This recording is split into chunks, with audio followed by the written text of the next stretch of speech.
how much plants are you eating versus animals? And the bottom line is that when you replace the red meat and you have a higher plant to animal ratio, you end up with the greatest cardiovascular benefit. Okay, so let's get away from protein for a moment. Everyone's talking about protein all the time, but there's more to it. That is, people don't go and say, I want a dose of, or I want a meal of animal protein. That animal protein comes with animal fat. Okay. And if you look specifically and dissect all the data that you can get for plant versus animal fat, you get exactly what you would think. Okay. Plant fat, and I know we've had for a couple years running, we were having this debate with some of the plant-based gurus who say no oils. Well, the data from, I think that's fairly accurate if a person is overweight, diabetic, central obesity. If you're a thin person with an elevated cholesterol, then you might actually benefit from the kinds of oils that decrease LDL cholesterol. And that would be those who have monounsaturated fats and polyunsaturated fats in large amounts. So examples are olive oil, which everyone's heard about, but canola oil, avocado oil, grapeseed oil, there are a handful of them that actually lower cholesterol. And so for those folks and anyone who says no oil at all, they need to look at this data. So almost 500,000 people with long-term outcomes.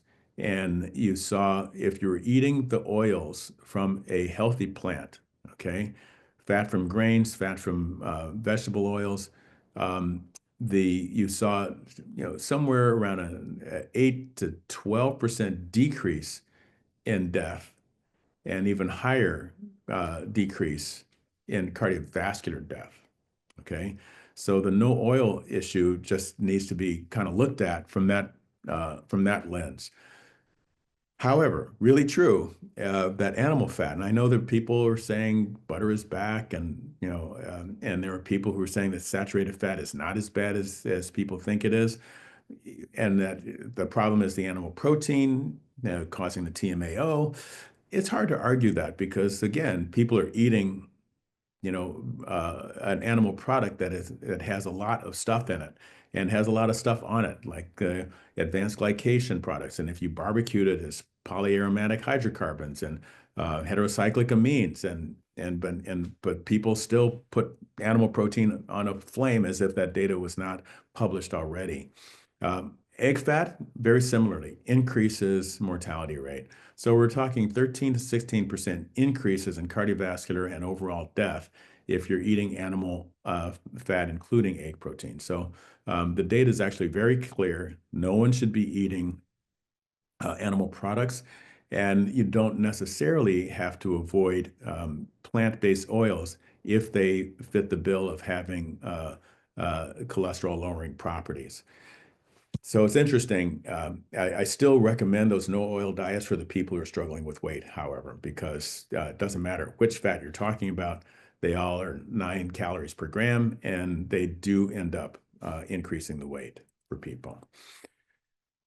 Another interesting one that was published a few months ago that may be somewhat fascinating to me is that we all have been on getting away from cow's milk and the growth hormone and the saturated fat and the cholesterol of cream and milk and skim milk is a little better than the rest, but it's still, resulting in dairy farms with the greenhouse gases and the mistreatment of the cows. I mean, you put all of it together, and who would do cow's milk and plug up your arteries with that?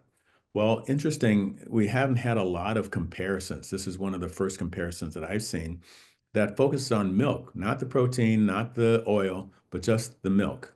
Okay. And what it showed is that soy milk is way healthier than cow's milk.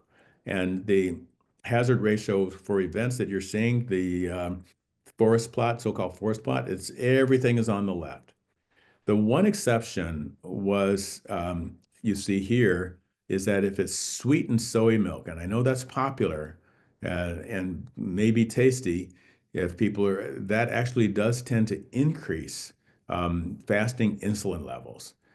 It still lowered blood pressure, still lowered A1C, surprisingly, but insulin levels do go up if you're doing any kind of sugar, including soy milk. So I'm going to go back to the another analysis of the million veteran program. And I know it looks sort of duplicative, but I really want to emphasize that if you have and it doesn't have to be a Black person, it could be anyone who's identified as a high risk person. You really have to emphasize, spend that extra few minutes talking to your friends, or if you're a physician, talking to your patients who are at risk, saying that, you really do need to change your diet. And this is the data. It's a dramatic decrease in, in uh, cardiac events if they do a plant-based diet. And if the more unhealthy plant-based diet, okay, um, that you have, and that's the reason to show this one. What is an unhealthy plant-based diet? Well, that's where you take a potato, which is healthy, and then you fry it, which increases the fat content by 66-fold. Uh, so we don't really want to do that. So an unhealthy plant-based diet, with a lot of sugary things. I know they're very popular. Vegan donuts, vegan beignets, vegan red velvet cupcakes, vegan ice cream. That sugar content and refined grains and fried foods. If we put all that together, it's unhealthy and it increases events. Okay.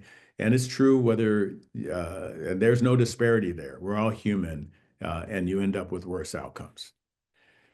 I'm going to get back to that in just a moment, but I do want to deal with one issue of with the fish issue, because people were saying that, and a lot of cardiologists still recommend a a Mediterranean diet instead of a plant-based diet.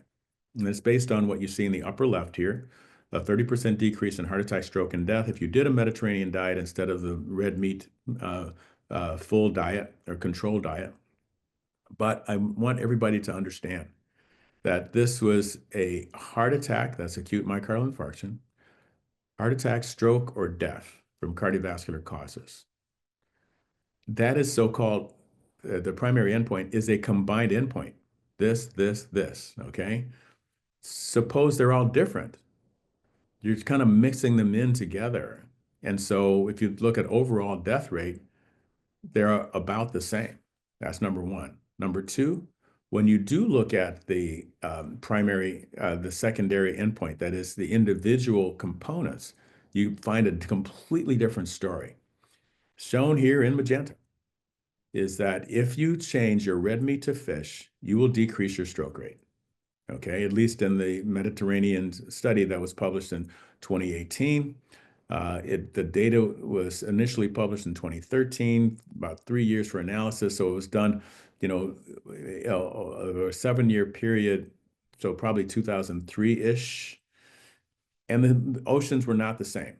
And so I'm not sure you could reproduce this today, but the fact is that you actually had a dramatic decrease in heart attack, stroke, I'm sorry, in stroke.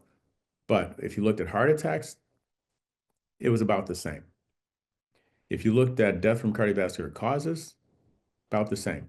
It didn't matter whether you're doing extra virgin olive oil or nuts, you ended up with about the same rate of heart attack and cardiac death. Overall mortality, as I mentioned, really no difference.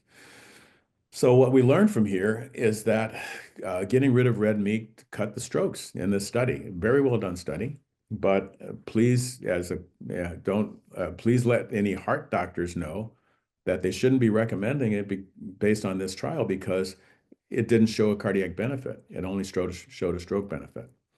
So anyway, they're really great people. Ramon Estruck is in our American College of Cardiology work group. And so I was very glad to see that they actually did an analysis of plant-based food out of that same study. And what they showed is, as opposed to no benefit, no mortality benefit, if you were doing a vegetarian or pro-vegetarian, the highest quintiles of food, plant-based food intake, You could call it a vegetarian diet. It showed about a 42% decrease in heart attack, stroke, and death and mortality. So this was actually very dramatic. I'm very glad that they published this. It didn't get the same press because it's not a popular message that you need to be not Mediterranean, but vegetarian. If we look at the planetary, I'm going to give you a handful of more of these dietary patterns, just because there's so much published on this. And I know I'm going through a lot of stuff, all of it pointing in the same direction. The planetary diet index is something that we all have to recognize.